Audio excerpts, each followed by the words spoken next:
প্রান্তে। ট্রেনের লোকেরা চিন্তা করলে লোকটা যত দূরে যাবে তার টিকিটে যেটা লেখা আছে ওই স্টেশন পর্যন্ত যেতে যেতে লোকটার যে কন্ডিশন তাতে পানি শূন্যতা লোকটা মারা যাবে। সুতরাং ওকে এখানেই একটা প্ল্যাটফর্মে নামায় দেওয়া যাও, সামনের স্টেশনে ট্রেনের লোকেরা তাকে নামায় দিয়ে গেছে। গোলামের কি খবর আছে, চাকরের কি খবর আছে? চাকরকে তো কড়াকড়ি আইন করে দিয়েছে, অমুক জায়গায় যেতে হবে, ও আরামে ঘুমাইতেছে, ওখানে গিয়ে নামবে। এখানে চাও আমি যতই বার্ধক্যতায় টিকে থাকবো, সন্তান ততই আমাকে বুকে জড়ায় ধরবে, তাহলে আপনাকে আজকে যেদিন বিয়ে করতে গেছেন ওই দিন আপনাকে এলাপ থাকতে হবে। সতী সাধুই দিনদার পরহেজগার আল্লাহওয়ালা ইসলামী সারা শরীয়ত মান্যওয়ালী একজন মেয়েকে বিয়ে করে নিয়ে আসতে হবে। তা যদি نحمده ونستعينه ونستغفره ونؤمن به ونتوكل عليه ونعوذ بالله من شرور أنفسنا ومن سيئات أعمالنا من يهده الله فلا مضل له ومن يضلل فلا هادي له ونشهد أن لا إله إلا الله وحده لا شريك له ونشهد أن سيدنا وسندنا وحبيبنا وشفيعنا وطبيبنا وطبيب قلوبنا وأولانا ومولانا محمدا عبده ورسوله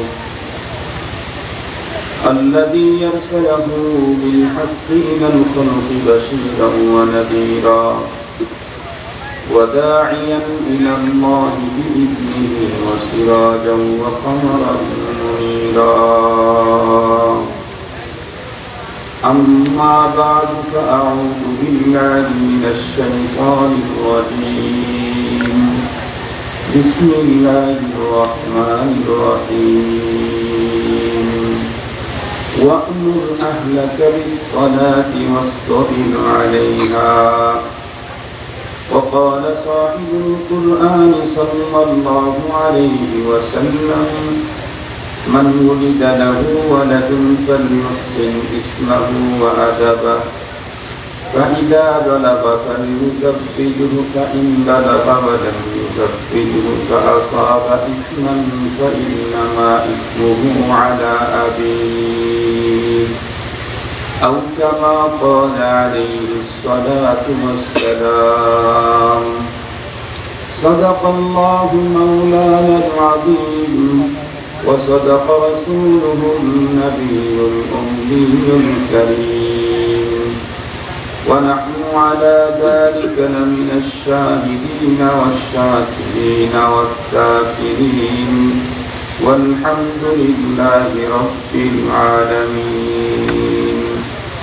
اللهم صل على سيدنا مولانا محمد وعلى آله وأصحابه وبارك وسلم اللهم صل على محمد النبي الأمي وعلى آله وسلم تسليما يا رب صل وسلم دائما أبدا على حبيبك خير الخلق كلهم معزز محترم অধ্যকার পশ্চিম গোবরিয়া আনোয়ার প্রধানের বাড়িতে বসে আমাদের উদ্যোগে আয়োজিত 13তম সালানা ইসলামী মহাসম্মেলনের শ্রদ্ধাভাজন সম্মানিত সভাপতি মুআজ্জাজ হযরত বুজুর্গ উলামায়ে কেরাম, বিভিন্ন দ্বীনি মাদারিস থেকে আগত আজিজ তালাবা, বিভিন্ন অঞ্চল থেকে সমাগত সম্মানিত সুধী, সর্বপ্রথম মহান আল্লাহ পাকের দরবারে আলিশান লাখে প্রতিষ্ঠিত যে রব্বুল ইজ্জত আমাদের হায়াতকে দীর্ঘায়িত করে আজকের এই মুহূর্ত পর্যন্ত সুস্থ সবল রেখে দুনিয়ার শত ব্যস্ততাকে পিছনে ফেলে রেখে দ্বীনের নিসবতে কোরআনে পাকের মুহাব্বতে জান্নাতি আয়োজনে আমাদের কাউকে খতিব কাউকে মুখাতাব হিসাবে উপস্থিতির যে সৌভাগ্য দান করলেন, সে মহান মহিয়ানের দরবারে আমরা প্রত্যেকেই শুকরগুজার হচ্ছি। জবান খুলে ভক্তি সহকারে মহব্বত নিয়ে দিল থেকে আবেগ করে উচ্চ কণ্ঠে সমস্বরে সকলেই পড়ে নেই আলহামদুলিল্লাহ। সম্মানিত উপস্থিতি, আপনারা সম্ভবত বাদাল মাগরিব থেকে হযরত উলামায়ে কেরামের জবানে গুরুত্বপূর্ণ দ্বীনি আলোচনা শুনছিলেন। আমার পরেও আপনাদের এই মাহফিলে মাওলানা মুফতি সাঈদ আহমদ সাহেব বয়ান করবেন। মাঝখানে আমি অতি অল্প সময় আপনাদের খেদমতে নির্ধারিত একটা সাবজেক্টের উপরে জরুরি দুটি কথা আলোচনা করার জন্য উপস্থিত হয়েছি। আপনারা দোয়া করেন যাতে করে মহান আল্লাহ পাক আমাকে তথ্য সমৃদ্ধ, ইখলাসপূর্ণ আজকের এই মুহূর্তে মুসলিম উম্মার প্রয়োজনে অতীব জরুরি দ্বীনি আলোচনার তৌফিক দান করেন। সম্মানিত উপস্থিতি, আমি আমার বয়ানের শুরুতে আজকের বিষয়বস্তু জানিয়ে দিচ্ছি। আমি আজকে যে সাবজেক্ট নিয়ে আলোচনা করতে চাচ্ছি সেটি হচ্ছে সন্তানের হক। আবারও বলছি, আজকে আমার আলোচনার বিষয়বস্তু হচ্ছে সন্তানের হক। এমনিতেই বাংলাদেশে এবং দেশের বাইরেও প্রত্যন্ত গ্রাম অঞ্চল থেকে শুরু করে রাজধানীর প্রাণকেন্দ্র পর্যন্ত যত জায়গাতে আল্লাহ তাআলা আত-তাওবা ওয়াল ইরশাদের নিসবতে যাওয়ার তৌফিক দিয়েছেন, ম্যাক্সিমাম জায়গায় যাওয়ার পরে মানুষের মুখ থেকে একটা কমপ্লেইন আমরা বেশি শুনতে পাই। সেটি হচ্ছে, হুজুর, দিন যত ঘটতেছে সন্তান পিতামাতার ততই অবাধ্য হচ্ছে। দিন যত ঘটতেছে মেয়েরা মার কন্ট্রোলের বাইরে চলে যাচ্ছে, ছেলেগুলি বাবার কন্ট্রোলের বাইরে চলে যাচ্ছে। পিতামাতার খেদমত করা তো দূরের কথা, তাদেরকে মেনেই নিতে পারছে না। আমরাও বাংলাদেশের বাস্তবতা দেখছি। দিন যত ঘটতেছে বাংলাদেশের মতো 90% মুসলমানদের দেশেও বৃদ্ধাশ্রমের প্রয়োজনীয়তা বেড়েই চলতেছে। বৃদ্ধাশ্রমের প্রয়োজনীয়তা বেড়েই চলতেছে।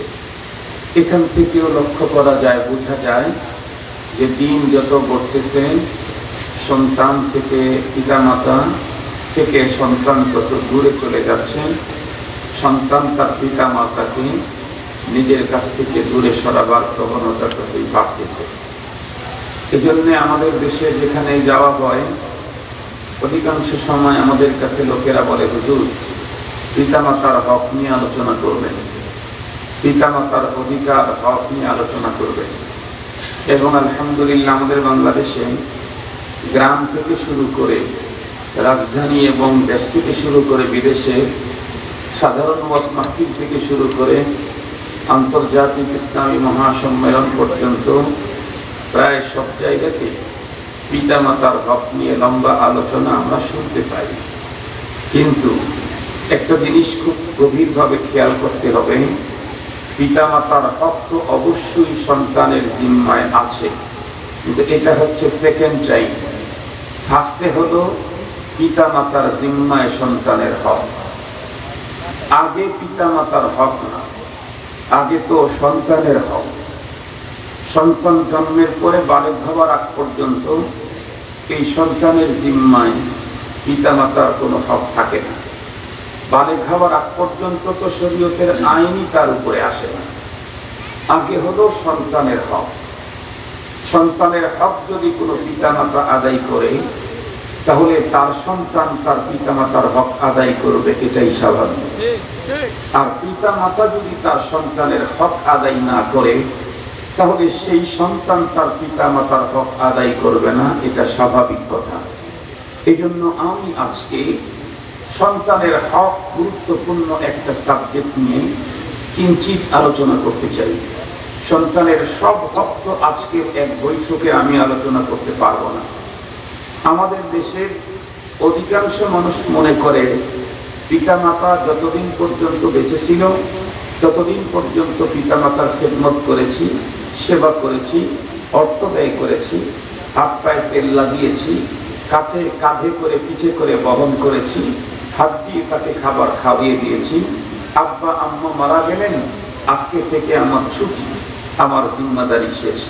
এটা হলো দিনদার প্রকৃতির মানুষ যারা তারাই মনে করে, অথচ ওই কথাটা সম্পূর্ণ ভুল।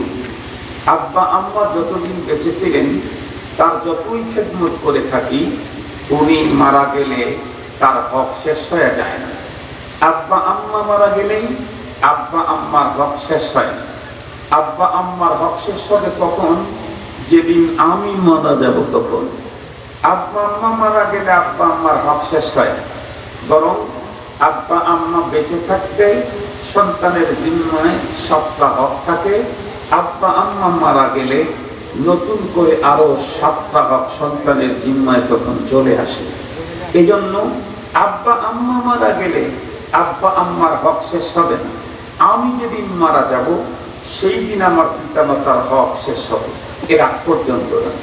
আব্বা আম্মা বেঁচে থাকতে 7টা হক, আব্বা আম্মা মারা গেলে 7টা হক।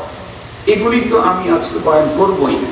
আমার আজকের টার্গেট হলো সন্তানের হক কি কি, পিতামাতার জিম্মায় সন্তানের হক কতগুলি, এর ফিক্সড কোনো আমি সংখ্যা উল্লেখ করব না।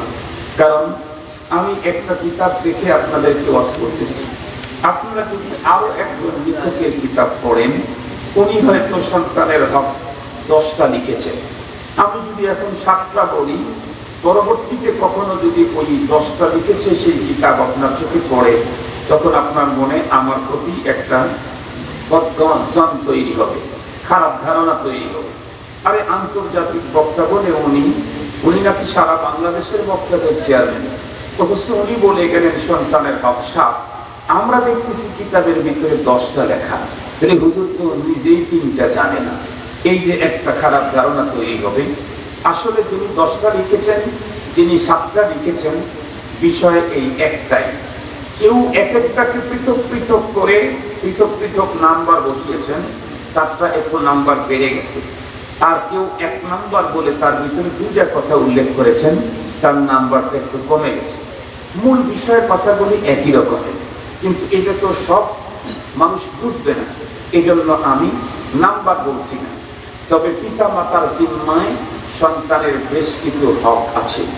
তার মধ্যে 1 নম্বরের হক, এই কথা শুনলে তো আপনাদের চোখ কপালের উপরে উঠে যাবে। প্রথম হক কি? প্রথম হক সন্তান জন্মের পরে না, প্রথম হক সন্তান মায়ের পেটে আসলে না। সন্তানের প্রথম হক হলো সন্তানের বাবা যেদিন তার মা চয়েস করতে যাবে, তার মানে যেদিন আমি আমার স্ত্রী চয়েস করতে যাব, সেই দিন হলো আমার সন্তানের প্রথম হক। সেটি কি?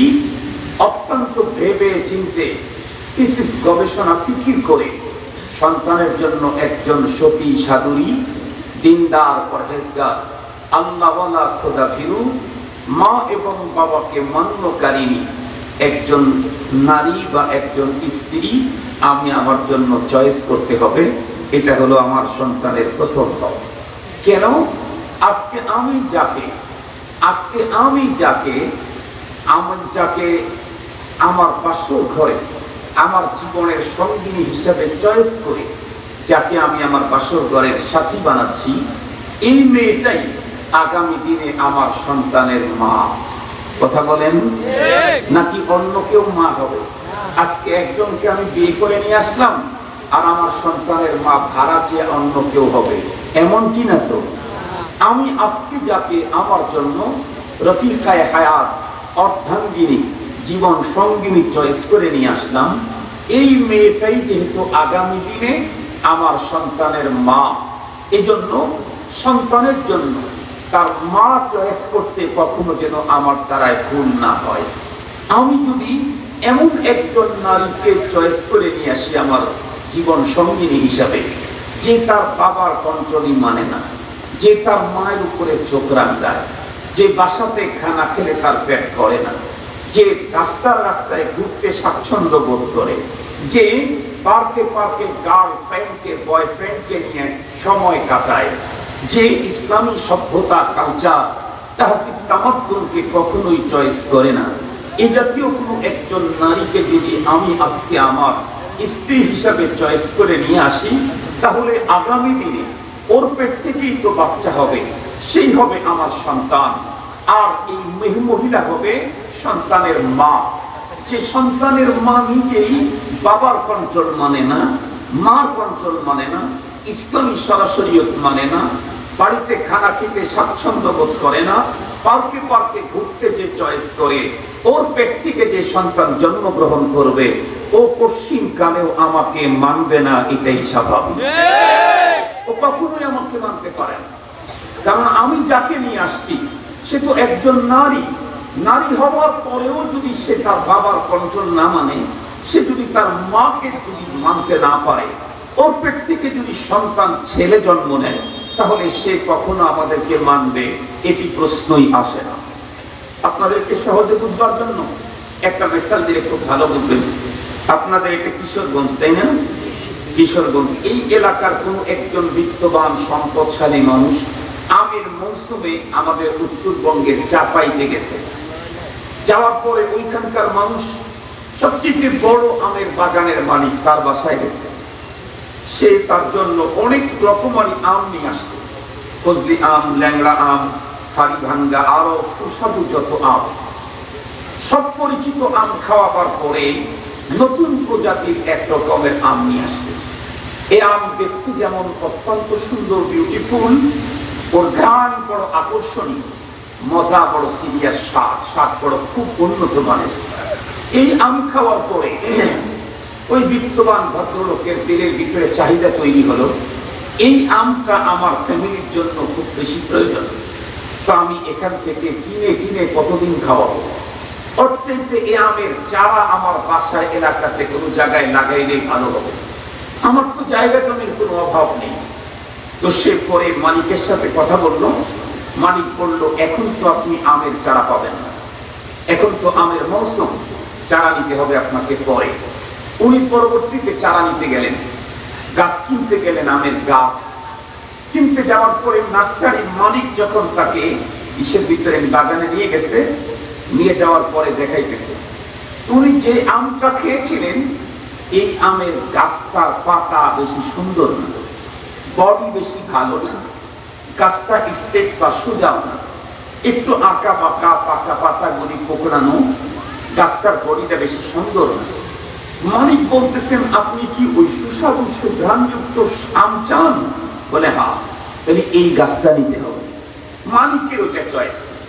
মালিক বারবার অন্য সাইডে একটা সুন্দর গাছ আছে, পাতাগুলি একদম চিকন চিকন, একদম স্ট্রেট গাছ, বডির উপরে চামড়াটাও বড় আকর্ষণীয়, দেখতে মনে হয় যেন পাতাবাহার গাছ, আসলে ফলজ গাছ। উনি বলতেছেন, না না, এই গাছটা আমাকে দাও। মালিক বারবার বলতেছে যে এই গাছটা দেখতে যত সুন্দর, ওর ফল কিন্তু অত সুন্দর না, এটা নিয়ে না, এটা কিন্তু চুকা হবে আম। আরে না, এটা দেও, এটা দেখতে সুন্দর। মালিক বলতেছে, দেখতে সুন্দর দেখেন না, ভিতরের জিনিসটা দেখার জন্য চেষ্টা করেন। উনি বলতেছেন, না না, এটাই দাও, আমি এটাকে পরিচর্যা করব, এটার পিছনে মেহনত করব, কাজ হয়ে যাবে। পরবর্তীতে ওইটাই নিয়ে আসলো। আসার পরে উনি যেহেতু টাকার কোনো অভাব নাই, বড়লোক মানুষ, উনি বাংলাদেশে বন বিভাগের প্রধান কর্মকর্তা যিনি আছেন তাকেই নিয়ে আসলেন। নিয়ে এসে বললেন, মাটি, আপনি মাটি চেক করেন, সবচেয়ে উর্বরশীল মাটিতে আমি এই গাছটাকে লাগাবো। তার জমিনের সবচেয়ে উর্বরশীল জায়গাতে চতুর্দিকে বাউন্ডারি ওয়াল দিয়ে 100% প্রোটেক্ট দিয়ে এরপরে গাছটা লাগালো। উনি বললেন প্রধান বন কর্মকর্তাকে, সপ্তাহে আপনি একদিন আসবেন, যাওয়া আসা যত গাড়ি ভাড়া আমি দেব, এরপরে এক্সেস আপনাকে 5,000 টাকা করে বিল দেব, আপনি এসে গাছটার পরিচর্যা করবেন। ঠিক আছে। মালিক নিজেই প্রতিদিন 2 থেকে 3 বার পরিচর্যায় যান, সবচেয়ে দামি দামি কীটনাশক সার গোবর যা আছে সব ব্যবহার করলেন। দিন গড়তে গড়তে 6 বছর পেরিয়ে হঠাৎ করে এক সময় 1 বছর গাছে মুকুল দেখা গেল। এরপরে দেখতে দেখতে মুকুল দূর চলে গিয়ে ওখানে ছোট ছোট আম দেখা গেল। আমটা যখন বড় হয়ে গেল, মালিক এখন আবেগ ভরে আমটা খাইতে ইচ্ছে করে, কিন্তু বলুন তো দেখি, সুস্বাদু সুন্দর সেই মজার আম পাবে কি? কি আম হবে? একটু জোরে বলেন। উনি কি পরিচর্যা করেন নাই? উনি কি মেহনত করেন নাই? উনি কি সবচেয়ে উর্বর জমিতে গাছটা লাগান নাই? সব ঠিকঠাক আছে, কিন্তু গাছ চয়েস করতে যেহেতু ভুল হয়েছে, এখন ফল কখনোই কাঙ্ক্ষিত মানের পাওয়ার আশা করা যায় না। আপনি যদি চান আপনার বার্ধক্য অবস্থায় আপনার সন্তান আপনার মাথায় হাত বুলাবে, আপনার পায়ে তেল লাগাবে, আপনি অসুস্থ হলে বুকে ধারণ করে সন্তান আপনাকে সেবা দিবে, আপনি যদি চান আমি যতই বার্ধক্যতায় টিকে থাকবো সন্তান ততই আমাকে বুকে জড়ায় ধরবে, তাহলে আপনাকে আজকে যেদিন বিয়ে করতে গেছেন ওই দিন আপনাকে এলাপ থাকতে হবে। সতী সাধুরী দিনদার পরহেজগার আল্লাহওয়ালা ইসলামী সারা শরীয়ত মান্যওয়ালী একজন মেয়েকে বিয়ে করে নিয়ে আসতে হবে। তা যদি না করেন, রাস্তিরাকে যদি বিয়ে করেন, রোড মাস্টারকে যদি বিয়ে করেন, যে তার বাবার কন্ট্রোল মানে নাই, মার বাইন্ডিং যে বাইরে যে চলে গেছে, যে বয়ফ্রেন্ডকে নিয়ে দিনের পরে দিন রাতের পর রাত পার্কে পার্কে কাটাইছে, এ জাতীয় কাউকে যদি আপনার সন্তানের মা হিসাবে চয়েস করেন, ওর পিছনে যতই পরিচর্যা করেন, যত কোটি টাকার ডেকোরেশন লাগান না কেন, ওর পেট থেকে যেদিন সন্তান জন্মগ্রহণ করবে ও হবে এই শতাব্দীর নিকৃষ্ট ওই সীমার্কা, যে বাবারও খুনি মায়েরও খুনি, বাবারও খুনি মায়েরও খুনি, এ জাতীয় সন্তান বের হবে। আপনি আপনার সন্তানের হক আদায় করবেন না, আর সন্তান বড় হলে আপনার হক আদায় করবে, পায়ে তেল লাগাবে, হুজুরকে বলবেন ওয়াজ করেন। হুজুর কিয়ামত পর্যন্ত ওয়াজের খতম 24 ঘন্টা চালাইলেও কাজ হবে না। রাসূল কারীম সাল্লাল্লাহু আলাইহি ওয়াসাল্লাম বলেছেন তুলকাহুল মারআতু লিআরবা'in। নবীজি বলেন, ভালো করে শুনতেছেন তো কথা বলি? নবীজি বলেন তুলকাহুল মারআতু লিআরবা'in। আরবের পুরুষেরা নারীদেরকে বিয়ে করে 4টা জিনিস দিয়ে দেখে। কয় জিনিস দেখে? আরবের পুরুষেরা নারীদেরকে বিয়ে করে 4 জিনিস দেখে। লিমালিহা ওয়ালি জামালিহা ওয়ালি হাসাবিহা ওয়ালি দীনিহা ফাকফার বিযাতিদ-দ্বীন তারিবাত ইয়াদাক, মুত্তাফাকুন আলাইহি। আমি যে হাদিস পড়েছি এটা সহিহ বুখারীতে আছে, সহিহ মুসলিম শরীফে আছে। নবীজি বলেন আরবের পুরুষেরা নারীদেরকে বিয়ে করে 4 জিনিস দেখে। নারীর সৌন্দর্য দেখে, নারীর সম্পদ দেখে, নারীর বংশ দেখে, এবং এরপরে নারীর দিনদারি দেখে। আমাদের নবীজি, আমাদের মালিক, আমাদের মৌলা, আমাদের সরদার, আমাদের মহানবী সাল্লাল্লাহু আলাইহি ওয়াসাল্লাম কি বললেন? আমি তোমাদেরকে বলছি ফাসফার বিযাতিদ-দ্বীন, তোমরা দিন দেখে বিয়ে করো, তোমরা দিন দেখে বিয়ে করো। যদি দিন এটা কমন, দিন তোমার থাকতেই হবে। যদি দিন আছে সুন্দরও তো আরো ভালো, দিন আছে সুন্দরও টাকাও আছে তো আরো ভালো, দিন আছে সুন্দরীও টাকাও আছে, বংশ অনেক উন্নত মানের, তাহলে তো নূরুন আলা নূর, অনেক ভালো। এই জাতীয় নারীর প্রস্তাব কখনো ফেরত দিও না।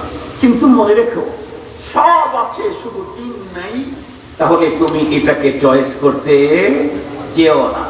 বাইরের ডেকোরেশন দেখে, বাইরের সৌন্দর্য দেখে, শুধুমাত্র বাইরের সৌন্দর্য দেখে চয়েস করতে যেও না।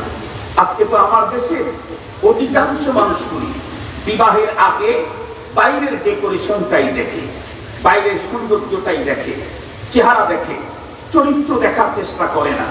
চেহারা দেখে যখন আকৃষ্ট হয়ে তাকে নিয়ে আসে, কিছুদিন পর তার চরিত্রের যখন সমস্যা হয়, আচার আচরণে যখন সমস্যা হয়, তখন ফিতনা লেগে যায়। এ মিয়া ফিতনা করো কেন? তুমি যেটা দেখে নিয়ে আসছো ওই নারীর ভিতরে সেটা তো আছেই। তুমি তো তার বাইরের সৌন্দর্য দেখেছো, সৌন্দর্য তো ঠিকই আছে। তুমি তো তার বাইরের ডেকোরেশন দেখেছো, ডেকোরেশন তো ফাইন আছে। তুমি তো বিয়ে করার সময় তার চরিত্র, তার স্বভাব দেখো নাই। আজকে তার স্বভাবের প্রতি কেন তুমি রাগান্বিত হও? কেন অ্যাসিড মারতে যাও? কেন আজকে তাকে ডিভোর্স করতে যাও? কেন আজকে তাকে তালাক দিতে যাও? তোমার প্রথমে আইনে, তোমার প্রথমে শাস্তি হওয়া দরকার। কারণ তুমি তো ভিতরটা দেখো নাই। তুমি যা দেখে নিয়ে আসছো সেটা তো তার ভিতরে আছে। তুমি যা দেখে নিয়ে আসছো সেটা তো তার ভিতরে আছে। তার অপরাধ কোথায়? তুমি বিয়ে করার সময় ভালো করে দেখো। সন্তানের প্রথম হক মনে থাকবে তো? সন্তানের প্রথম হক, সন্তান জন্মের পরে না, আমি যখন বিয়ে করব তখন সন্তানের প্রথম হক, সন্তানের জন্য একজন সতী সাধুরী মা নির্বাচন করতে ভুল করা যাবে না। যদি ভুল হয় তাহলে এটা শোধরানো বড় কঠিন। এখন আপনারা আমাকে বলতেই পারেন, হুজুর আপনি তো আমাদের বিয়ের আগে এই অবস্থা করেন, এখন তো বিয়ে শাদী করে ফেলছি, বাচ্চা কাচ্চা দুই একটা হয়ে গেছে, আপনি যেটা বলতেছেন ওই ঝামেলাতে আমি এখন আছি। তো এখন আমার সলিউশন কি? এখন সলিউশন তো আমাদের পুলিশ ভাইদের কাছে আছে আর আদালতে আছে। আজকে দুইটা দাওয়াত নিয়েছি, দুইটা এই দুইজনে, একজন হলো আমাদের প্রশাসনের এক ভাই, আর উনি হলেন আরেকটা দাওয়াত নিয়েছি ওটা আন্তর্জাতিক অপরাধ ট্রাইব্যুনালের একজন ভদ্রলোক, ওনার দাওয়াত আরেকটা, এখান থেকে ওখানে যাব। তো এর সলিউশন এখন আমার কাছে নেই, এটা ওনাদের কাছে আছে। তবে আমার কাছে নর্মাল দুটো সলিউশন আছে। সেটা হলো কি, এক নম্বর সলিউশন, যদি দেখেন যে আমার তো আগে তো শুনি নেই, আমি তো বিয়ে করে ফেলেছি, এখন ঝামেলাটা হুজুর যেমন বলতেছে একদম 100 আমার বাসায় এই ঝামেলাটাই হচ্ছে, যদি এখন এখান থেকে বের হয়ে আসবেন কেমনি? ওটাকে বাদ দিবেন? না না, বাদ দিয়ে লাভ নেই, ওটাকে মাইনাস করে লাভ নেই। কেন? আপনি আবার যে আরেকটা তো বিয়ে করতেই হবে, ওটা যদি ওর চেয়ে আরো খারাপ হয়, এই জন্য বাদ দেওয়া দরকার নেই। আপনি 3টা পদ্ধতি আবিষ্কার করেন, ইনশাআল্লাহ অনেকটা ঠিক হয়ে যাবে। এক নম্বর, বাড়িতে প্রতিদিন তালিমের ব্যবস্থা করেন। বাড়িতে প্রতিদিন তালিমের ব্যবস্থা করেন। হুজুর লাগবে না, 20,000 50,000 টাকা দিয়ে হুজুর নিয়ে আসতে হবে না, আপনি তালিম করবেন। শুধু কিতাবটা কোন কিতাবের তালিম করবেন এটার যোগ্য আলেমের কাছ থেকে জেনে নেবেন। কারণ বাংলাদেশে তো ইসলামী ধর্মীয় বইয়ের কোনো অভাব নাই, সাথে সাথে মুসলমানদের ভিতরে গ্রুপিং এ লবিং এর কোনো অভাব নেই। হাজার গুরু, বাতিল, মহাবাতিল, ছোট বাতিল, খাটো বাতিল, বেটো কেটে বাতিল, সহি আবার বিশুদ্ধ, আবার বন্ধ, আবার বাতিল, বহু। আপনি কোনটা কোন বই কিনবেন? এই জন্য বিজ্ঞ আলেমের কাছ থেকে জেনে নিবেন।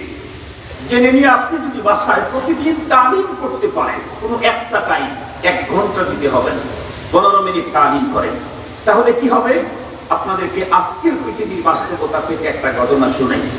আমাদের দেশটা তো মুসলমানদের দেশ, শাহজালালের দেশ, মাদ্রাসা মসজিদের দেশ, আমাদের দেশ 90% মুসলমানের দেশ। ইংল্যান্ডের এক ঘটনা শুনেন। ইংল্যান্ডের এক স্কুলে এক মুসলমান তার সন্তানকে স্কুলে পড়ায়। তো এখানকার টিচার যারা ম্যাক্সিমাম হলো খ্রিস্টান, ভাষাও তো ইংরেজি। তো কোনো একদিন ছাত্রদেরকে ওস্তাদেরা বসায়া তাদের ম্যান্ডেট যাচাই করতেছে, জিজ্ঞেস করতেছে তোমরা কে কি হতে চাও? একজন বলে আমি প্রশাসনের বড় কর্মকর্তা হতে চাই, আরেকজন বলে আমি লিডার হতে চাই, আরেকজন বলে আমি চিকিৎসক হতে চাই, আরেকজন বলে আমি প্রকৌশলী হতে চাই, আরেকজন বলে আমি টিচার হতে চাই। এক একজন এক একটা কথা বলতেছে। জিজ্ঞাসা করতে করতে করতে করতে ছোট এক বাচ্চার কাছে যখন গেছে, জিজ্ঞাসা করছে তুমি কি হতে চাও? ছোট বাচ্চা তখন আশ্চর্য উত্তর দিল, সে বলে আমি সাহাবী হতে চাই। কি হতে চায়? আমার কথা বুঝেন তো? আলহামদুলিল্লাহ, যাক শব্দ দূষণটা দূর হয়েছে, আলহামদুলিল্লাহ বলেন। এটা আমার মাথার উপরে খুব বেশি চাপ ছিল, আলহামদুলিল্লাহ। ছেলেটাকে জিজ্ঞাসা করছে তুমি কি হতে চাও? ও বলে আমি সাহাবী হতে চাই। এখন ইংরেজ তো সাহাবী চিনে না, ডাক্তার, ডক্টর, প্রকৌশলী, ইঞ্জিনিয়ার এগুলি তো চিনে, সাহাবী তো চিনে না। তো 2-3 বার জিজ্ঞাসা করছে তুমি কি হতে চাও? সাহাবী হতে চাই। তো জিজ্ঞাসা করছে হট সাহাবী, সাহাবী কি জিনিস? ছেলেটি উত্তর করে আমি তা বলতে পারবো না। বাচ্চারা উত্তর করে আমি বলতে পারবো না। তো জিজ্ঞাসা করছে তো তুমি কি হতে চাও? সাহাবী। জিজ্ঞাসা করছে সাহাবী কি জিনিস? বলতে পারবো না। ওদের কৌতূহল জাগছে। পুরা বিদ্যালয়ের টিচারদের ভিতরে এটা নিয়ে ডিসকাস, আলোচনা। এক পর্যায়ে তারা সিদ্ধান্ত নিল এই বাচ্চার বাড়িতে গিয়ে সাহাবী হতে চায়, এটা আবার কোন ডিগ্রি, এটা আমরা আমাদেরকে জানা দরকার। মুহতারাম হাজরিন, পরবর্তীতে সকলে মিলে ওর ছেলেকে বলছে তোমার আব্বু কি বলবা, আমরা আগামীকালকে বিকাল বেলায় তোমাদের বাসায় একটু চা খেতে যাবো আমরা সবাই। ওদের টার্গেট হলো কেউ ইঞ্জিনিয়ার, ডাক্তার, প্রকৌশলী হতে চেয়েছে, সাহাবী হতে চায় না। সাহাবী কি এটা জানতে চাবে। ছেলে গিয়ে যখন বাসায় বলছে যাবু আমাদের স্যারেরা বাসায় আসবেন, স্যার হিন্দু হোক, বৌদ্ধ হোক, চারাল হোক, মগ হোক, যে ধর্মেরই হোক না কেন, আমার সন্তানের টিচার আমার কাছে মান্যবর। কথা বলেন না কেন? আমার কাছে সম্মানের ব্যক্তি না, হোক হিন্দু, হোক বৌদ্ধ, হোক চারাল, আমার সন্তানের টিচার আমার কাছে মান্যবর। সে আমার কাছে সম্মানের পাত্র। তার সংস্কৃতি আমি মানব না, তবে আমি তাকে সম্মান দেব। তো আল্লাহর বান্দা ভদ্রলোক উনি মেহমানদারি ব্যবস্থা করতেছেন। মেহমানদারি সুন্নত না? কথা বলে, মেহমানদারি সুন্নত না? শুধু কি সুন্নত, সিরিয়াস সুন্নত। মেহমানা রুজিয়ে খুদমি করা বাস গুনাহে মেজবানা মি করা। আমরা তো মেজবান মেহমান দেখলে ভয় পাই। কবি বলেন, কোন বাসায় যদি মেহমান আসে তাহলে মেহমান তার নিজের বাজেটের খাবারটাই খায়, মাঝখান থেকে বাড়িওয়ালার গুনাহগুলা ক্ষমা করায় দিয়ে যায়। মেহমানকে যে খাবার খাওয়াইছি ওটা কি আমার বাজেট? আমার খাবার তাকে খাওয়াইছি? আমার খাবার তাকে খাওয়াই নাই। মুহতারাম হাজিরিন, এটা লম্বা কথা বলতে চাই না। তো চা চক্রের ব্যবস্থা করছে, আলহামদুলিল্লাহ। চা খাইতে বসে সবাই শুধু বলতেছে যে আমরা কিন্তু আকস্মিকভাবে আপনার বাসায় এসেছি একটা গুরুত্বপূর্ণ সাবজেক্ট, বিষয় জানার জন্য। কি বিষয়? আজ গতকালকে আমরা স্কুলের ছাত্রদেরকে জিজ্ঞেস করতেছিলাম তোমরা কি হতে চাও? আপনার ছেলে বললেন সে সাহাবী হতে চায়। আমরা জানতে চাই সাহাবী কি জিনিস। এই কথা যখন বলছে তখন উনি বলতেছেন, এই কথা যখন বলছে তো ছেলের বাবা তখন কেঁদে ফেলেছে। ওনার চোখে পানি দেখে খ্রিস্টান শিক্ষকদের অবস্থা আরো খারাপ। কি রে? ছেলেকে জিজ্ঞেস করলাম কি হতে চাও? আজগবি এক কথা বললো, সাহাবী, যা আমার জীবনে শুনিনি। বাবাকে জিজ্ঞেস করলাম আপনার ছেলে সাহাবী হতে চায়, সাহাবী কি? বাবা এখন কেঁদে ফেলেছে। উস্তাদরা, টিচাররা একটু বিচলিত হয়ে গেল। পরে জিজ্ঞাসা করে, ভাইজান আপনি মনে কিছু নিয়েন না, আপনি এমনটি বুঝছেন কেন? কয় না, আপনার যে প্রশ্ন করেছেন সেই প্রশ্নের উত্তরে আমার সন্তান যে কথা বলেছে এটার প্রতি আমি অস্বাভাবিক আবেগময়ী হয়ে আজকে চোখের পানি ঝরাচ্ছি। তো জিজ্ঞেস করে বলুন তো দেখি, তো আপনার ছেলে সাহাবী হতে চায়, সাহাবী কি? উনি তখন উত্তর করলেন, সাহাবী হলো, স্যার আপনারা তো ভিন্ন ধর্মের, আমি মুসলিম, আমার ফ্যামিলিটা মুসলিম। মুসলমানদের এই পৃথিবীতে মুসলমানদের সবচেয়ে বড় দামি যে জামাতটা ছিল, পৃথিবীতে যত মানুষ এসেছিল এই পৃথিবীর শুরু থেকে, এর ভিতরে সবচাইতে দামি মানুষ নবী এবং রাসূল। নবী রাসূলদের পরে পৃথিবীর সবচাইতে দামি মানুষ হলেন সাহাবায়ে কেরাম। ওরা তখন জিজ্ঞাসা করে, পৃথিবীতে নবী রাসূলদের পরে সবচাইতে দামি জামাত এরা সাহাবী? বলে হ্যাঁ সাহাবী। তো জিজ্ঞেস করে তারা কোন দেশে থাকে, কোথায় থাকে? ওরা মনে করছে যে এই জামাত মনে হয় এখনো দেশ দুনিয়া বিভিন্ন জায়গায় আছে। জিজ্ঞেস করছে তারা কোথায় থাকে, কোন দেশে থাকে? হুজুর তখন উত্তর করলেন, মুসলমান যে ওনারা ছিলেন এখন নাই। কখন ছিলেন? বিশ্বনবী মুহাম্মদুর রাসূলুল্লাহ সাল্লাল্লাহু আলাইহি ওয়াসাল্লামের যুগে ওনার কাছে যারা ঈমান এনেছেন, ওনার হাতে হাত দিয়ে তার কাছে কালেমা পড়েছেন, তারা হলো সাহাবী। এই কথা শুনতেই ওস্তাদদের মাথা হেঁট হয়ে গেছে। ওস্তাদরা তখন বলতেছে, ও মাই গড, কি আশ্চর্য কথা! তাম পৃথিবী যখন 1000 বছর সামনে স্বপ্ন দেখে, সেই মুহূর্ত আপনার ছেলে 1500 বছর পিছনের দিকে যেতে চায় কেন? এখনকার প্রতিটা সন্তান তো 1000 বছর সামনের স্বপ্ন দেখে, আর আপনার ছেলে 1400 বছর ব্যাগে যেতে চায় কেন? 1400 বছর আগের এই মানুষগুলাকে আপনার ছেলে চিনল কেমনে? মুসলমান তখন উত্তর করলেন, স্যার যদিও আমরা 1400 বছর পরে এসেছি, কিন্তু আমাদের বাসায় নিয়মিত কিতাবি আমাদের ধর্মীয় তালিম হয়। তার ভিতরে সপ্তাহে 1-2 দিন সাহাবীদের জীবন ইতিহাস, লাইফ হিস্টোরি পড়ানো হয়। সাহাবায়ে কেরামের লাইফ হিস্টোরি যখন শুনছে আমার ছেলেরা, শুনতে তারা বুঝে ফেলেছে এই পৃথিবীতে নবী রাসূলদের পরে এর চাইতে ভালো মানুষ আর কখনো আসে নাই, আসবেও না। আমার ছেলে 1400 বছর ব্যাগে যেতে চায় না, স্যার আমার ছেলে পৃথিবীর নবী রাসূলদের পরে সবচাইতে সেরা মানুষ হতে চায়। 1400 বছর ব্যাগে যেতে চায় না, পৃথিবীর নবী রাসূলদের পরে সবচাইতে সেরা মানুষ হতে চায়। মুহতারাম হাজিরিন, ইংল্যান্ড যে দেশের নারীরা প্রায় উলঙ্গ অবস্থায় চলে, যে দেশের পুরুষেরা তাদের পুরো বডিটাকে একদম ঢেকে রাখে, মাথায় ক্যাপ, গলার ভিতরে টাই, ফুল হাতা শার্ট, পরনে ফুল প্যান্ট, এরপরে আবার মোজা, এরপরে আবার শু, মাঝখানে আবার ইন করা, এটা হলো পুরুষের অবস্থা। আর নারীদের অবস্থা সেন্ডো গেঞ্জি, হাফ প্যান্ট অথবা তার চাইতে আরো শর্ট পোশাক। এই জাতীয় নোংরামির দেশে বাস করে একজন মুসলমানের ছেলে সাহাবী হতে চায়, আর বাংলাদেশের মতো 90% মুসলমানদের দেশে বাস করেও এদেশের মানুষ আল্লাহর কোরআনের মাহফিলের চাইতে গান বাদ্য বাজনার ভিতরে বেশি মজা পায়। কেন? কেন? কথা তো ছিল ওই দেশে যে মুসলমান বাস করে সে না নাস্তিকতার দিকে অগ্রসর হবে, বাংলাদেশের মুসলমানরা হবে ধর্মের দিক থেকে সারা দুনিয়ার ভিতরে সবচেয়ে পাস। কিন্তু উল্টো হচ্ছে কেন? কারণ হলো, খুব ভালো করে মনে রাখবেন, তার কারণ আমরা মুসলমান হিসাবে জন্ম নিচ্ছি কিন্তু আমার ঘরে ইসলাম নাই। কথা কি বুঝাইতে পারছি আপনাদেরকে? আমার ঘরে কি নেই? ইসলাম নাই। এই জন্য বলতেছিলাম, যারা বিয়ে করেই ফেলেছি এখন তো আর চেঞ্জ করতে গেলে ঝামেলা, সন্তান হয়ে গেছে, আত্মীয়তা হয়ে গেছে, মহব্বত হয়ে গেছে, চেঞ্জ করা দরকার নাই, কাজ পরিবর্তন করা দরকার নাই, কিছু পরিচর্যা করেন, কি বাসাতে তালিম শুরু করে দেন। ইনশাআল্লাহ 40 দিন পর্যন্ত নিয়মিত কন্টিনিউ হক উলামায়ে কেরামের কাছ থেকে কিতাব চয়ন করে বাসাতে তালিম করেন। আমি আজকে বলে গেলাম 40 দিন পরে ফোন দিবেন, বাসার ছেলে মেয়ে স্ত্রী সবার চরিত্র স্বভাব চেঞ্জ হতে বাধ্য। 2 নম্বর, মুহতারাম হাজরিন, যদি সম্ভব হয় তাহলে নিজেরাও তাবলীগ জামাতে যাওয়া, মাস্তুরাতে যদি সম্ভব হয় উলামায়ে কেরামের ফতোয়া অনুযায়ী, তাহলে সেখানে তাকে কিছু অংশগ্রহণ করাইতে পারেন।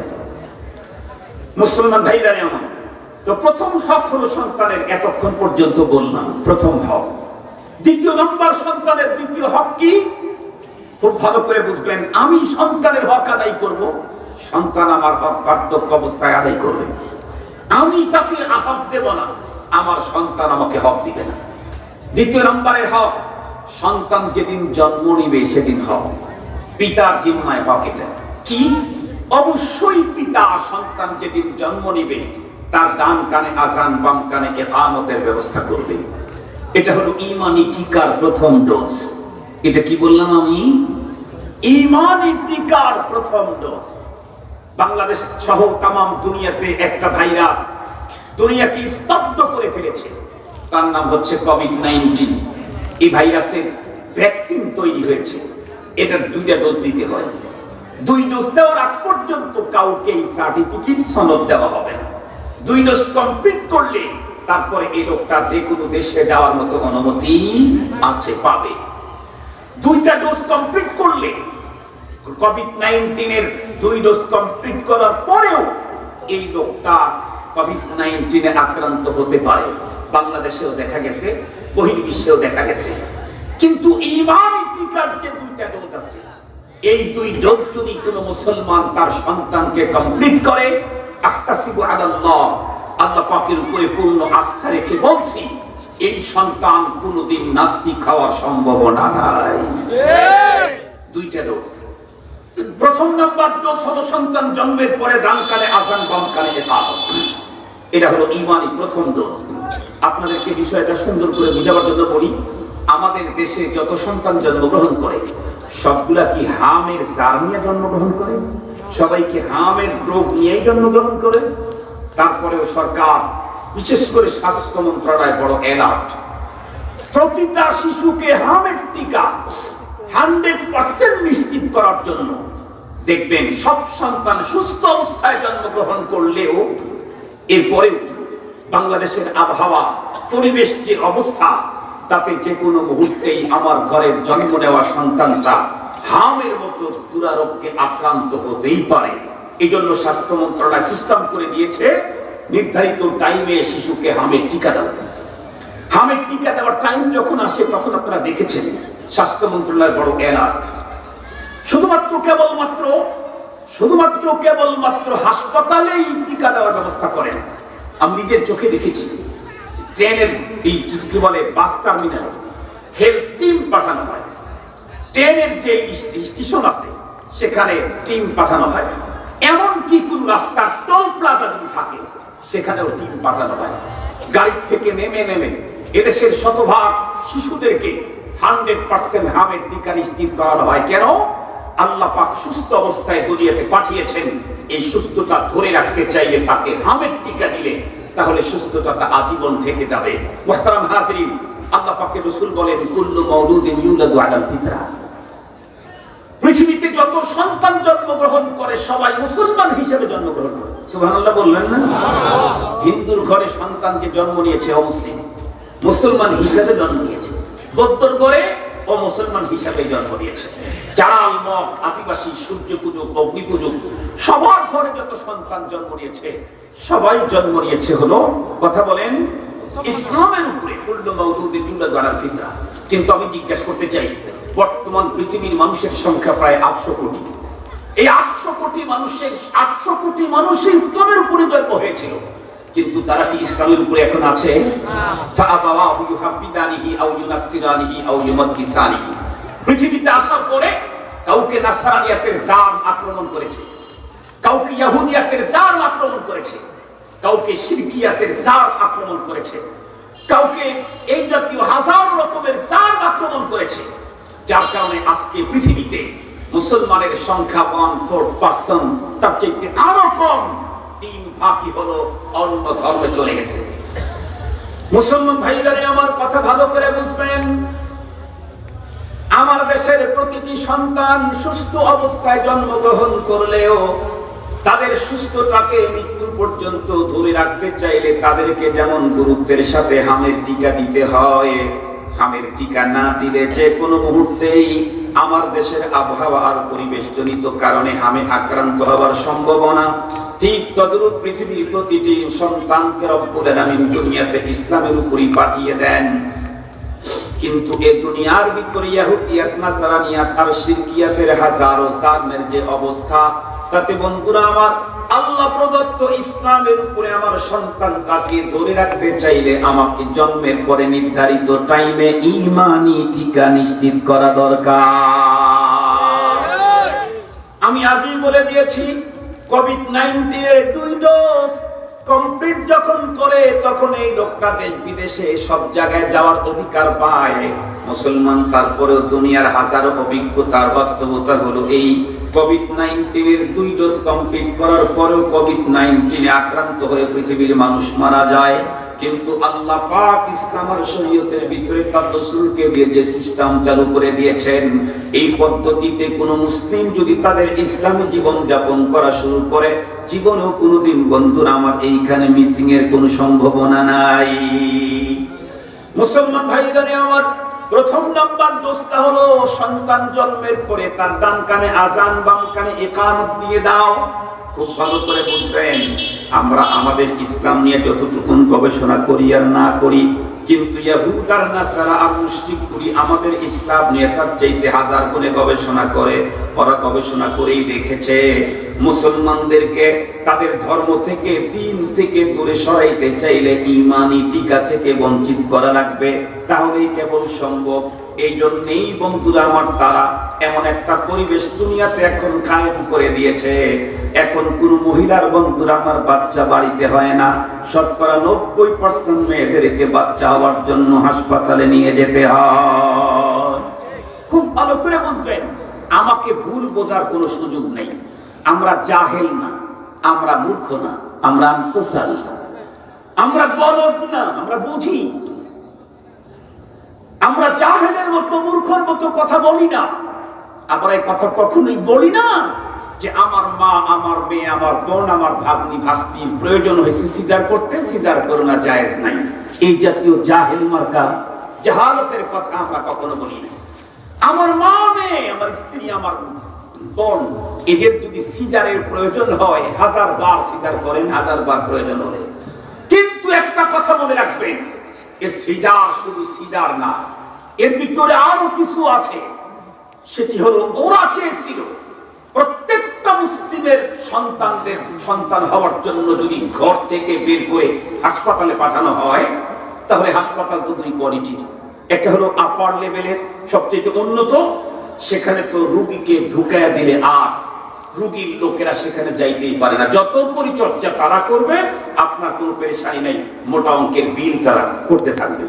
আর একটা হলো গরিব, টাকা গোছাইতে পেরেশান হয়ে যাবে, তাহলে জন্মের পরে যদি জন্মের মুহূর্ত যদি সন্তানদেরকে ঘরের ঠান্ডা শান্ত পরিবেশ থেকে হাসপাতালে যদি পাঠানো যায়, তাহলে হাসপাতালে বাচ্চা জন্মের পরে মাকে নিয়ে পেরেশানিতে থাকবে, ব্লাড গোছানোর চিন্তায় থাকবে, টাকা গোছানোর চিন্তায় থাকবে। সন্তানটাকে তখন আজান একামত দেওয়ার সুযোগ পাবে না, ইমানি টিকা থেকে বঞ্চিত করা সহজ হবে। এই জন্য আপনারাও পদ্ধতি আবিষ্কার করবেন। আলহামদুলিল্লাহ, এই ব্যাপারে আমার লম্বা বয়ান আছে। আমি যখন 2 ঘন্টা করে বয়ান করতাম, এই ব্যাপারে আমার বয়ান আছে। আল্লাহ শুকুর, আমার বয়ান শুনে দেশ বিদেশের হাজারো মুসলমান, অনেক বড় কর্মকর্তা, অনেক বড় সরকারি কর্মকর্তা, অনেক বড় মানুষ, অনেক বড় টাকাওয়ালা, অনেক বড় পাওয়ার চেয়ারওয়ালারাও কখনো কখনো আমাকে ফোন দিয়ে বলে, হুজুর আমার বাচ্চাটা বা স্ত্রীকে তো সিজার করতে হচ্ছে, তো সেই ক্ষেত্রে আমি ইমানের টিকা নিশ্চিত করব কেমনে, আমাকে একটু সহযোগিতা করুন।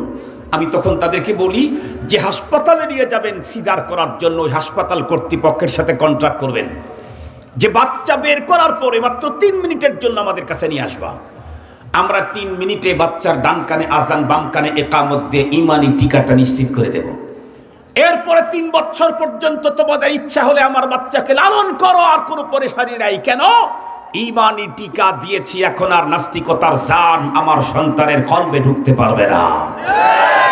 যে সন্তান জন্মের পরেই তার ডান কানে আসলো আল্লাহু আকবার, আশহাদু আল্লা ইলাহা ইল্লাল্লাহ, আশহাদু আন্না মুহাম্মাদার রাসূলুল্লাহ, তাওহীদ রিসালাতের সাক্ষী শাহাদাতের শব্দগুলি যে সন্তানের কানে দিয়ে সর্বপ্রথম তার হৃদয়কে স্পর্শ করেছে, এই সন্তান পৃথিবীর যে কোনো সভ্যতার দেশে যাক না কেন, কখনো নাস্তিকতার জান তার অন্তরকে কখনো কলুষিত করতে পারবে না। মনে থাকবে তো ইনশাআল্লাহ? এই জন্য ডান কানে আজান, বাম কানে একামতের ব্যবস্থা আপনারা করবেন, পারবেন তো ইনশাআল্লাহ? আপনাদের দেশে যা কি বলে জানাজার নামাজ হয় না? আপনাদের এলাকায় জানাজার নামাজ হয়, আজানও হয় নাকি? একামতও হয় না? আজানও হয় না, একামতও হয় না। আর জানাজার নামাজ পড়লেন আজান না, একামত নাই, কেমন? হুজুর সিস্টেম নাই। সিস্টেম আছে, সিস্টেম আছে। অন্য নামাজের তো নামাজের আগ মুহূর্তে আজান হয়, আর জানাজার নামাজের আজান আর একামত জন্মের পরে হয়, মৃত্যুর পরে হয় নামাজ। কিন্তু দুঃখের সাথে বলতে হয়, আমার দেশের মুসলমান লাদিনী মানে ধর্মীয় জ্ঞানের চূড়ান্ত সিরিয়াস শূন্যতার কারণে আমরা আমাদের কত মানুষকে কবরের ভিতরে ঢুকায় দিয়েছি, জানাজা করেছি, কিন্তু তাদের আজান একামত, কথা বলেন না কেন? আজান একামত ছাড়াই তাদের জানাজা হয়ে গেছে। জন্মের পরে আজান একামত, নামাজটা বাকি, মৃত্যুর পরে নামাজ। 3 নম্বরের গুরুত্বপূর্ণ হক মনে রাখবেন। আল্লাহ পাকের রাসূল বলেন, মান উলিদা লাহু ওয়ালাদুন ফালইউহসিন ইসমাহু ওয়া আদাবাহু। এখানে 2টা হকের কথা বর্ণনা করা হয়েছে, আমি শুধু একটা হকের কথা বলবো। সন্তান জন্মের পরে সন্তানের বাবা আর মায়ের কাছে একটা পাওনা সন্তান পায়, সেটা হলো তার জন্য একটা সুন্দর নামকরণ করতে হবে। কথা বলেন কি নাম? সুন্দর নাম। আমার দেশে এখন সুন্দর নাম কি? রিগেন, রুজভেল্ট, কথা বলেন না কেন? বাবলু, ডাবলু। মেয়ের নাম প্রিয়াঙ্কা, প্রিয়তি, ইতি, প্রীতি, তমা। এগুলি হলো এখনকার সুন্দর নাম। নো, আমার সন্তান আমার কাছে একটা ইসলামী সুন্দর নাম, এটা তার পাওনা। আমি যদি আমার সন্তানকে ইসলামী সুন্দর নামকরণ না করি, তাহলে আমার সন্তান আমার খেদমত না করলে সে যেমন অপরাধী, আমি আমার সন্তানের সুন্দর নাম না দেওয়ার কারণে আল্লাহর আদালতে আমি সেম অপরাধী। মনে করেন না যে আল্লাহর আদালতে শুধু সন্তানদের বিচার হবে আর বাবাকে ছেড়ে দিবে, শুধু সন্তানদের বিচার হবে আর বাবা ছাড় পেয়ে যাবে না। আমার আগে যিনি বয়ান করেছেন, তার আগে যিনি বয়ান করেছেন, তিনি স্পষ্টই বলে দিয়েছেন, সন্তান আল্লাহর আদালতে আপিল করবে বাবার বিরুদ্ধে, বাবার বিরুদ্ধে আপিল করবে, বলবে নাজআলহুমা তাহতা আকদামিনা লিয়াকুনা মিনাল আসফালিন। রব্বে কারীম, এনে দাও আমার বাবাকে আমার সামনে, ওদের কারণে আজকে আমাকে জাহান্নামের পথযাত্রী হতে হয়েছে, ওদের পেটে পালাবো, তারপর জাহান্নামে যাব। মুহতারাম হাজরিন, খুব ভালো করে কথাগুলি বোঝার জন্য চেষ্টা করবেন। এই জন্য সন্তানকে সুন্দর নাম, সন্তানের এটা একটা হক, এটা তার পাওনা। সুন্দর নামের প্রতিক্রিয়া আছে, সুন্দর নামের প্রতিক্রিয়া আছে। হাকিমুল উম্মত থানবী রহমাতুল্লাহ আলাইহি একটা কথা বলে শেষ করে দিচ্ছি। হাকিমুল উম্মত থানভী রহমতুল্লাহ লিখছেন, ইন্ডিয়াতে এক জমিদার ভদ্রলোক, উনি কোথাও যাবেন, তো তখন তো প্রাইভেট গাড়ির সিস্টেম ছিল না অ্যাভেলেবেল, তখন মানুষ ট্রেনে যাওয়া আসা করতো। আর ট্রেনে আবার ক্লাসের বিন্যাস আছে, শ্রেণী বিন্যাস আছে, first class, second class, third class. তো ভদ্রলোক কোথাও যাবেন, লাগেজ ব্যাগেজ দিতে হবে, এই জন্য একটা চাকরকে সাথে করে নিয়েছেন ব্যাগ বহন করার জন্য। তো উনি ফার্স্ট ক্লাসের টিকিট কাটছেন, চাকরের জন্য থার্ড ক্লাসের টিকিট করে দিয়েছেন। চাকরকে দিয়ে ফার্স্ট ক্লাসে তার লাগেজ ব্যাগেজগুলো উঠায়া মালিক বললেন, এই তোরা তো খালি বেশি বেশি ঘুমাস, তারাইলে বসলেই তোদের ঘুমাহে। এই একটা কথা মনে রাখবি, আমি কিন্তু অমুক স্টেশনে নামবো, ঘুমাবি না, তোকে কিন্তু নিয়ে আসছি আমার লাগেজ ব্যাগেজ বহন করার জন্য, অমুক জায়গায় তুই নেমে পড়বি, রাস্তায় যেন কোথাও নামোস না। ঠিক আছে স্যার। দুইজন দুই জায়গায় উঠে পড়ছে। আল্লাহর কি ফায়সালা, কিছু দূর যাওয়ার পরেই মহাজন বেচারার পাতলা পায়খানা বমি শুরু হয়ে গেছে। হাকিমুল উম্মত থানভী রহমতুল্লাহ আলাইহি লিখছেন, পাতলা পায়খানা বমির কন্ডিশন এত জটিল যে পাতলা পায়খানা করতে করতে লোকটা এখন পানি শূন্যতার দ্বার প্রান্তে। ট্রেনের লোকেরা চিন্তা করলে লোকটা যত দূরে যাবে তার টিকিটে যেটা লেখা আছে ওই স্টেশন পর্যন্ত যেতে যেতে লোকটার যে কন্ডিশন, তাতে পানি শূন্যতা, লোকটা মারা যাবে। সুতরাং ওকে এখানেই একটা প্ল্যাটফর্মে নামায় দেওয়া যাও, সামনের স্টেশনে। সামনের স্টেশনে ট্রেনের লোকেরা তাকে নামায় দিয়ে গেছে। গোলামের কি খবর আছে, চাকরের কি খবর আছে? চাকরকে তো কড়াকড়ি আইন করে দিয়েছে, অমুক জায়গায় যেতে হবে, আরামে ঘুমাইতেছে, ওখানে গিয়ে নামবে। এখানে নামায় দেওয়ার পরে ওই একই অবস্থায় তার বমি আর পাতলা পায়খানা চলতেছে। ট্রেন যখন চলে গেল, যাত্রীরা ট্রেনে উঠে চলে গেছে, যারা নামছে তারা বাড়ির দিকে চলে গেছে, পুরো প্ল্যাটফর্ম খালি। হিন্দু অধ্যুষিত এরিয়া ছিল ইন্ডিয়ার ওই এলাকা। একজন কুলি দেখতেছে একটা লোক ওখানে পড়ে আছে, কিরে লোকটা এভাবে কেন? আগায় গেছে। আগায় যাওয়ার পরে দেখতেছে একজন মানুষের অবস্থা খুব জটিল। এখন ওর মনে চাচ্ছে যে মানুষ হিসাবে কিছু সহযোগিতা করবে, কিন্তু লোকটা তো হিন্দু, মুসলমান না। মুসলমান যদি হতো তাহলে ওর মাথার মধ্যে এই চিন্তা চেতনা ঢুকতো না। ও চিন্তা করতেছে যে আমি যে ওর সেবা করব, ওকে আমার ধর্মের কিনা এটা আগে জানা দরকার। কিন্তু মুসলমানের জন্য কি এই সুযোগ আছে? কথা বলেন না, মুসলমানের জন্য এই সুযোগ নাই। কেউ অসুস্থ, কেউ অসহায় রাস্তায় পড়ে থাকলে তাকে সেবা দেওয়ার আগে মুসলমান কিনা এটা ভাবার সুযোগ মুসলমানের নাই। ইসলাম বলে দিয়েছে, ইরহাম আলা মান ফিল আরদ ইয়ারহামুকুম মান ফিস সামা। জমিনে যারাই আছে, কুকুর শুকুর, গরু ছাগল, বেড়া, মানুষ, মুসলমান অমুসলমান, জমিনে যত প্রাণী আছে এদের উপরে তুমি দয়া করো, আসমানের মালিক তোমাকে দয়ার কোলে উঠায় নেবে। এটা ইসলাম, এটা ইসলাম। ইসলামই দেখায় দিয়েছে একজন পতিতা নারী জীবনে ওয়ান টাইম, একবার তৃষ্ণার্ত কুকুরকে পানি পান করানোর কারণে ইসলাম তার জন্য জান্নাতের বাজেট দিয়ে দিয়েছে। কুকুর, ইসলাম কত মজার জিনিস। মুসলমান ভাইরা রে আমার, লম্বা কথা বলার সুযোগ নেই। আল্লাহর বান্দা কুলি ছিল হিন্দু, সে চিন্তা করে দেখলো আমি তাকে সেবা দিতে যাব, তার আগে জানা দরকার লোকটাকে আমার ধর্মের নাকি ভিন্ন ধর্মী। কিন্তু লোকটার বন্ধুরা আমার চেহারা সুরত দেখে কোনো বোঝার কায়দা নাই মুসলমান কিনা। এই জন্য লোকটা কি করবে এক পর্যায়ে তার মাথার ভিতরে বুদ্ধি ঢুকে গেল, এই লোকের নাম জিজ্ঞাসা করলেই তো বোঝা যায় হিন্দু না মুসলিম। পরে এই কুলি গিয়া তাকে জিজ্ঞাসা করে, দোস্ত তোমার নামটা কি? লোকটা এতটাই দুর্বল, জোরে নামটা বলার মতো শক্তি তার নাই। কয়েকবার নাম উচ্চারণ করলো, কিন্তু কুলির কান পর্যন্ত পৌঁছায় না। কুলি এক পর্যায়ে নিজের কানটা ওই মুমুর সময় লোকের মুখের সঙ্গে লাগিয়ে দিল। তখন আস্তে আস্তে করে মৃদু আওয়াজে তার কানের ভিতরে ঢুকলো, আমার নাম আব্দুর রহমান। আল্লাহু আকবার বলেন। যখনই শুনলো আব্দুর রহমান, তখন লোকটা চিন্তা করলো এই নামে তো দুনিয়াতে কোনো হিন্দু কখনোই হতে পারে না।